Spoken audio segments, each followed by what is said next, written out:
Hello friends, I hope you are doing good. आज के addition की शुरुआत करते हैं इस वीडियो के साथ।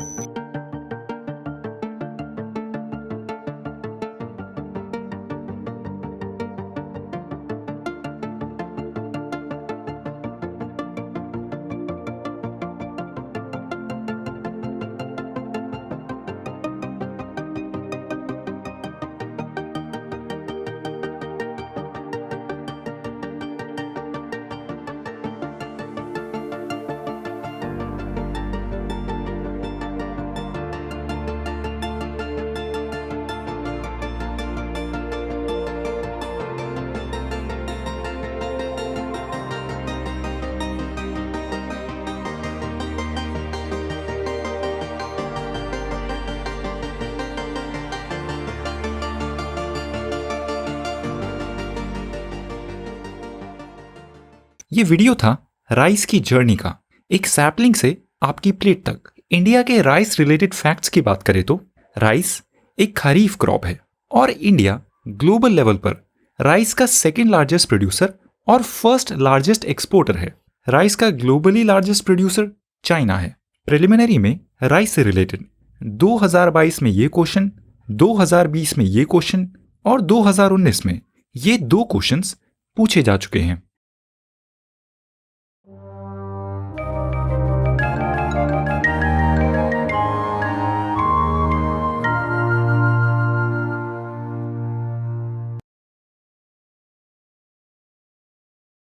आज के एडिशन में हम कवर करेंगे जुडिशरी में इलेक्टोरल बॉन्ड स्कीम्स पर हुई हियरिंग्स को, केरला की गवर्नमेंट और वहां गवर्नर के बीच चल रहे फ्रिक्शन को, दिल्ली में हो रहे सीवियर पॉल्यूशन को, इंडिया और यूनाइटेड स्टेट्स के बीच होने वाली 2+2 समिट को, मिनिस्ट्री ऑफ एजुकेशन के एनसीईआरटी बुक्स में इलेक्टोरल एजुकेशन से रिलेटेड कंटेंट को इंट्रोड्यूस करने के प्लान्स को, union commerce minister Piyush Goyal के यूरोपियन यूनियन के क्रॉस बॉर्डर एडजस्टमेंट मैकेनिज्म पर किए गए कमेंट्स को, नेपाल में आए एक सीवियर अर्थक्वेक को और इंडिया के उनको दी जा रही असिस्टेंस को, ministry of Consumer Affair food and PDS की प्रधानमंत्री गरीब कल्याण अन्न योजना के एक्सटेंशन को, मिनिस्ट्री ऑफ डिफेंस की गई पॉलिसी चेंजेस को जिसमें उनकी कोशिश है विमेन एम्पावरमेंट की, आज भूटान के किंग और इंडियन प्राइम मिनिस्टर की होने वाली मीटिंग को और उस मीटिंग की सिग्निफिकेंस को, और एंड में हम डिस्कस करेंगे इंडिया और फाइनेंशियल एक्शन टास्क फोर्स के रिकमेंडेशन को और इंडिया के उनके रिकमेंडेशन से की गई पॉलिसी चेंजेस को। ये पहली न्यूज है जुडिशरी से, जहां पर इलेक्टोरल बॉन्ड स्कीम को चैलेंज करने वाली पिटीशंस पर हियरिंग चल रही है। इन एडिशंस में उन हो रहे अपडेट्स को कवर भी किया जाता है and I hope you are following the updates.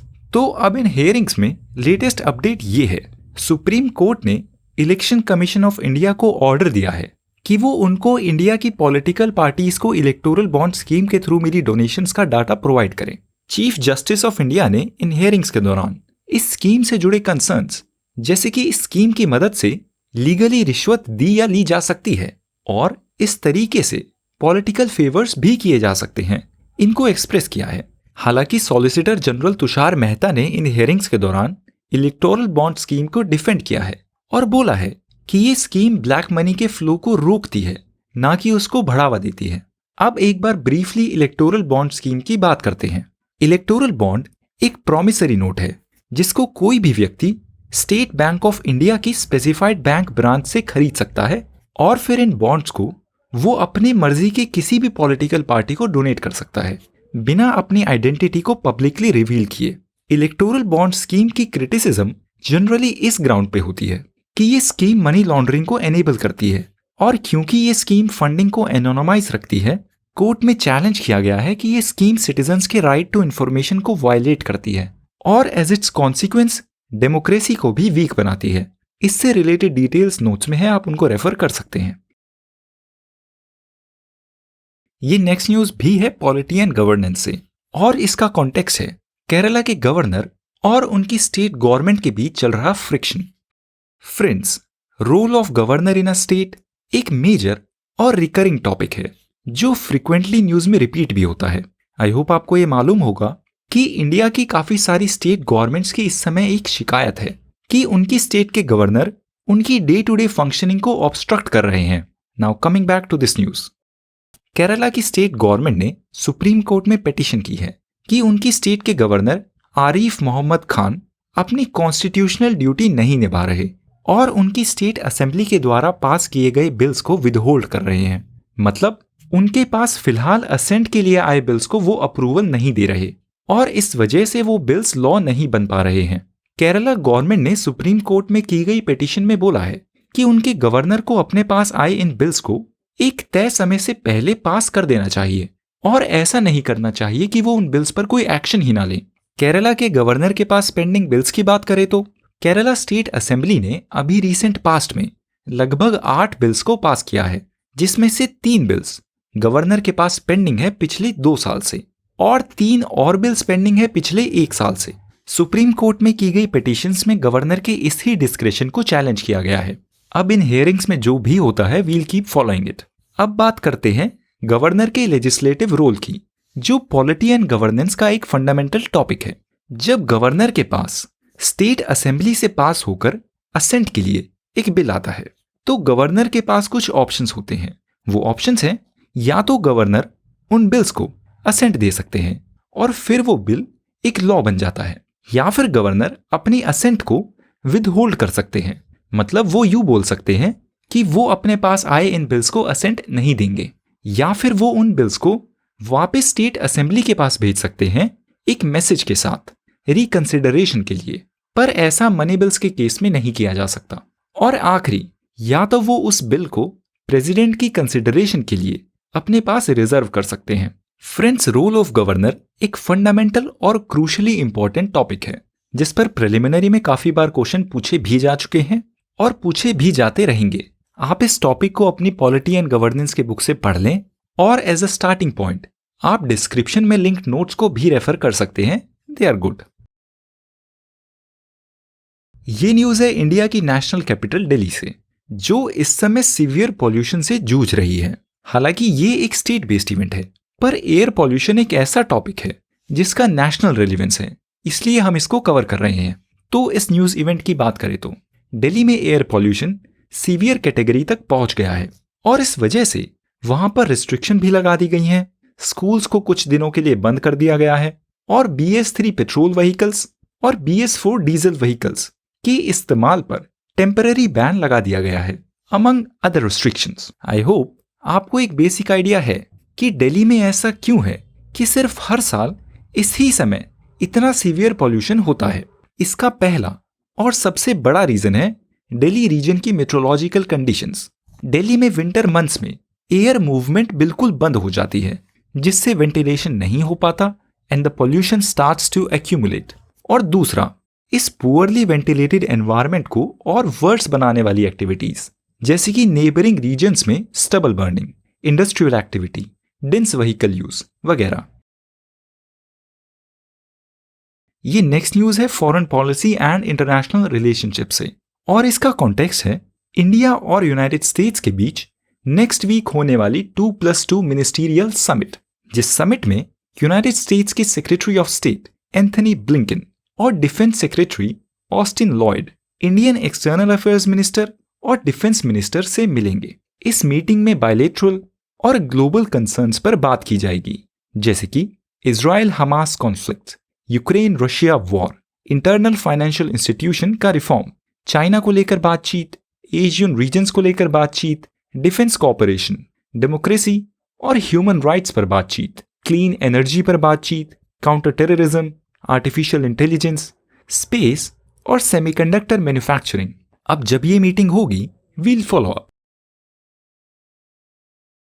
ये नेक्स्ट न्यूज है मिनिस्ट्री ऑफ एजुकेशन से, जो इलेक्शन कमीशन ऑफ इंडिया के साथ मिलकर इंडियन स्कूल स्टूडेंट्स में इलेक्टोरल लिटरेसी को प्रमोट करने के लिए प्लान कर रहे हैं कि 6th से 12th क्लास के स्टूडेंट्स की NCERT बुक्स के करिकुलम में इलेक्टोरल लिटरेसी के लिए कंटेंट को इंट्रोड्यूस किया जाए। मतलब बुक्स में ऐसा कंटेंट इंट्रोड्यूस किया जाए जिससे स्टूडेंट्स अपने स्कूल लर्निंग प्रोसेस के दौरान ही डेमोक्रेसी और इलेक्शन प्रोसेस को लेकर साक्षर बने। ये initiative Election Commission of India का एक long existing systematic voters education and electoral participation SVEEP का ही एक एक्सटेंशन है। इस इनिशिएटिव से इलेक्शन कमीशन ऑफ इंडिया की कोशिश है कि इंडिया के यूथ में इलेक्शंस को लेकर एक इंटरेस्ट को कल्टीवेट किया जाए ताकि ये यूथ वोटिंग करने के लिए एलिजिबल होने के बाद इलेक्शंस में एज अ वोटर पार्टिसिपेट करे। इलेक्शन पार्टिसिपेशन से रिलेटेड एक फैक्ट जो आपको पता होना चाहिए वो ये है कि 2019 में हुए जनरल इलेक्शंस में 91 करोड़ एलिजिबल वोटर्स में से लगभग 30 करोड़ वोटर्स ने पार्टिसिपेट ही नहीं किया था। ये लो पार्टिसिपेशन रेट एक मैटर ऑफ कंसर्न है किसी भी डेमोक्रेसी के लिए, और ठीक इसी चीज को election Commission of India tackle करना चाहता है अपने इस इनिशिएटिव से। ये नेक्स्ट न्यूज है ministry of commerce and industry से, जिसके यूनियन मिनिस्टर पीयूष गोयल ने यूरोपियन यूनियन की प्रपोज की गई और 2026 से इंप्लीमेंट होने वाली एक major policy carbon border adjustment mechanism CBAM को क्रिटिसाइज किया है। अब पहले हम बात करते हैं carbon border adjustment mechanism CBAM की। यूरोपियन यूनियन की यह पॉलिसी क्लाइमेट के पर्सपेक्टिव से एक काफी पॉजिटिव पॉलिसी है। Carbon border adjustment mechanism CBAM एक ऐसा मैकेनिज्म होगा जिसमें यूरोपियन यूनियन के रीजन में होने वाले कुछ सिलेक्टेड इंपोर्ट्स को ये रिपोर्ट करना पड़ेगा कि उन प्रोडक्ट्स को बनाने में कितने कार्बन एमिशंस हुए हैं, और फिर फ्यूचर में उन प्रोडक्ट्स पर उनके एमिशंस के अकॉर्डिंग उन पर टैक्सेस भी इंपोज किए जाएंगे। अब ये स्टेप सिग्निफिकेंट है ऐसी इंडस्ट्रीज के लिए जैसे कि सीमेंट, स्टील, फर्टिलाइजर्स, इलेक्ट्रिसिटी वगैरह के लिए, जिनके प्रोडक्शन में काफी सिग्निफिकेंट कार्बन एमिशंस होते हैं। यूरोपियन यूनियन की अपने इस कार्बन मैकेनिज्म से कोशिश है कार्बन लीकेज को कंट्रोल करने की। कार्बन लीकेज को एक एग्जाम्पल से समझाया जाए तो वो अपनी इस पॉलिसी से ऐसे सिनेरियोज को कंट्रोल करना चाहते हैं जैसे कि अगर किसी केस में यूरोपियन यूनियन में बेस्ड एक कंपनी वहां पर अपने प्रोडक्शन पर लगाए जाने वाले टैक्सेस से बचने के लिए अपने प्रोडक्शन को किसी ऐसी कंट्री में शिफ्ट कर लेती है जहां पर क्लाइमेट लॉज इतने स्ट्रांग नहीं है, जैसे कि इंडिया में या फिर किसी और थर्ड वर्ल्ड कंट्री में, तो यूरोपियन यूनियन अपने इस CBAM से उन कंपनीज को एक लेवल प्लेइंग ग्राउंड पर लाना चाहती है in comparison to European Union के डोमेस्टिक मैन्युफैक्चरर्स। और ये स्टेप क्लाइमेट के लिए भी एक पॉजिटिव स्टेप है। तो अब यूरोपियन यूनियन का ये स्टेप न्यूज में क्यों है? ये न्यूज में इसलिए है यूरोपियन यूनियन की इस टैक्सेशन से इंडियन इंडस्ट्री को काफी नुकसान हो सकता है और वो इसी वजह से काफी चिंता में है, खासकर इंडिया की स्टील इंडस्ट्री, क्योंकि इंडिया में स्टील को मैन्युफैक्चर करने के लिए यूज किए जाने वाले मेथड्स काफी ज्यादा कार्बन इंटेंसिव हैं कंपेयर टू चाइना, जो दुनिया का लार्जेस्ट स्टील प्रोड्यूसर है और जिसके प्रोडक्शन मेथड में इंडिया से कम कार्बन एमिशंस होते हैं। इसी वजह से इंडियन स्टील एक्सपोर्टर्स को यूरोपियन यूनियन में स्टील एक्सपोर्ट करते समय एक मेजर डिसएडवांटेज हो सकती है compare to China. Now as a side note, I hope आपको पता है कि India globally second largest producer of steel है और चाइना फर्स्ट लार्जेस्ट प्रोड्यूसर है। तो अब आई होप आपको यूरोपियन यूनियन की इस पॉलिसी और इंडिया को लेकर उसका कॉन्टेक्स्ट क्लियर हो गया होगा। अब बात करते हैं इस न्यूज आर्टिकल की। Indian union commerce minister Piyush Goyal ने इंडियन इंडस्ट्रीज की इस चिंता को सुनते हुए यूरोपियन यूनियन के इस मैकेनिज्म के बारे में बोला है कि यूरोपियन यूनियन का ये स्टेप एक अच्छे से सोचा समझा गया स्टेप नहीं है। पीयूष गोयल बोलते हैं कि यूरोपियन यूनियन का ये स्टेप विश्व भर की इंडस्ट्रीज को नुकसान पहुंचा सकता है, और फिर वो ये भी बोलते हैं कि अगर यूरोपियन यूनियन अपने इस स्टेप से पीछे नहीं हटती तो इंडिया भी अपनी तरफ से एक ऐसा ही टैक्स इंपोज कर देगा। अब इस इवेंट में और जो भी डेवलपमेंट्स होते हैं, वील कीप फॉलोइंग इट। ये नेक्स्ट न्यूज रिलेटेड है इंटरनेशनल करंट अफेयर्स से, और इसका कॉन्टेक्स्ट है नेपाल में अभी रिसेंटली आया एक 6.4 मैग्नीट्यूड का अर्थक्वेक। नेपाल में आए इस अर्थक्वेक से वहां पर काफी डैमेज हुआ है, 150 से ज्यादा लोगों की जान चली गई है, और अब इस अर्थक्वेक से हुए डैमेज से डील करने के लिए वहां पर rescue and relief operations in progress हैं। और इंडियन गवर्नमेंट भी as part of expressing its solidarity with a neighbour Nepal को रिलीफ मटेरियल प्रोवाइड कर रही है। ये नेक्स्ट न्यूज है ministry of Consumer Affair, food and PDS से। गवर्नमेंट ने डिक्लेयर किया है कि प्रधानमंत्री गरीब कल्याण अन्न योजना को अगले 5 और साल के लिए एक्सटेंड कर दिया गया है। प्रधानमंत्री गरीब कल्याण अन्न योजना PMGKAY की बात करें तो ये एक फूड असिस्टेंस स्कीम है जिसको कोविड पेंडेमिक के दौरान 2020 में शुरू किया गया था। इस स्कीम में हर एक नेशनल फूड सिक्योरिटी एक्ट के बेनिफिशियरी को, जो है प्रायोरिटी हाउसहोल्ड्स और अंत्योदया अन्न योजना, उनको उनके एनएफएसए के स्टैंडर्ड फूड एलोकेशन के साथ साथ हर महीने 5 किलो और extra food grain subsidised rate पर दिया जाता है। इनिशियली 2020 में कोविड पेंडेमिक के दौरान जब इस स्कीम को लॉन्च किया गया था, तब इसको केवल 2 साल के लिए लॉन्च किया गया था, पर फिर 2022 के बाद 2023 तक और फिर अब रिसेंटली इसको अगले 5 साल के लिए और एक्सटेंड कर दिया गया है। Now try to connect the contrasting dots here. एक तरफ गवर्नमेंट मनरेगा जैसे असिस्टेंस स्कीम को खत्म करना चाहती है, by which it aims to push people to find more productive self dependent jobs, और दूसरी तरफ गवर्नमेंट ऐसी हाई कॉस्ट स्कीम्स को एक्सटेंड कर रही है। Think critically about it. ये न्यूज है मिनिस्ट्री ऑफ डिफेंस से, और इसका कॉन्टेक्स्ट है मिनिस्ट्री ऑफ डिफेंस के द्वारा लॉन्च किए गए कुछ पॉलिसी चेंजेस। उनकी बात करें तो मिनिस्ट्री ऑफ डिफेंस ने as a step towards women empowerment in the defence forces, armed forces में काम कर रही वुमेन सोल्जर्स, उनके लीव बेनिफिट्स को बढ़ाकर वुमेन ऑफिसर्स के जितना कर दिया है। Now pay attention, women soldiers जो एक लोअर रैंक है, उनके पास इससे पहले वुमेन ऑफिसर्स जितने लीव बेनिफिट्स नहीं थे। अब इन पॉलिसी चेंजेस के बाद सोल्जर्स और ऑफिसर्स के लीव बेनिफिट्स को एक समान कर दिया गया है। इन लीव बेनिफिट्स की बात करें तो वो हैं maternity leave, child care leave और चाइल्ड अडॉप्शन लीव। अब इन लीव्स की डिटेल्स सिविल सर्विसेज एग्जामिनेशन के पर्सपेक्टिव से इंपॉर्टेंट नहीं है, और ये न्यूज भी एक जनरल अवेयरनेस न्यूज ही है, पर फिर भी if you are interested in knowing the specific details of the leaves, you can refer to the newspaper summary linked in the description. ये नेक्स्ट न्यूज है foreign policy and international relationship से, और इसका context है भूटान के king और Indian prime minister Narendra Modi के बीच आज होने वाली एक फेस टू फेस मीटिंग। ये हाई लेवल मीटिंग काफी इंपॉर्टेंट है। ये इंपॉर्टेंट क्यों है, इसकी बात करते हैं। इस मीटिंग में अमंग अदर थिंग्स भूटान के एक मेजर प्रोजेक्ट से रिलेटेड डिस्कशंस किए जाएंगे। Gelephu infrastructure project. गेलेफू एक रीजन है जो भूटान के साउथ में असम के बॉर्डर पर लोकेटेड है। इस प्रोजेक्ट को हम आगे भी डिटेल में डिस्कस करेंगे। और इस मीटिंग के इंपॉर्टेंट होने का दूसरा रीजन है अभी रिसेंटली साइन किया गया भूटान चाइना बॉर्डर एग्रीमेंट, जिसमें इंडिया डायरेक्टली इन्वॉल्व नहीं है, पर जो इंडिया के लिए काफी सिग्निफिकेंट है। इस टॉपिक से रिलेटेड एक एडिटोरियल को हमने 26 अक्टूबर के एडिशन में कवर किया था। You can refer to it if you haven't seen it. अब बात करते हैं गेलेफू प्रोजेक्ट की। गेलेफू भूटान के सरफांग डिस्ट्रिक्ट में लोकेटेड एक टाउन है। ये भूटान के साउथ में लोकेटेड टाउन अपना बॉर्डर शेयर करता है असम के साथ, और ये टाउन इंडिया और भूटान के बीच एक मेजर एंट्री पॉइंट है।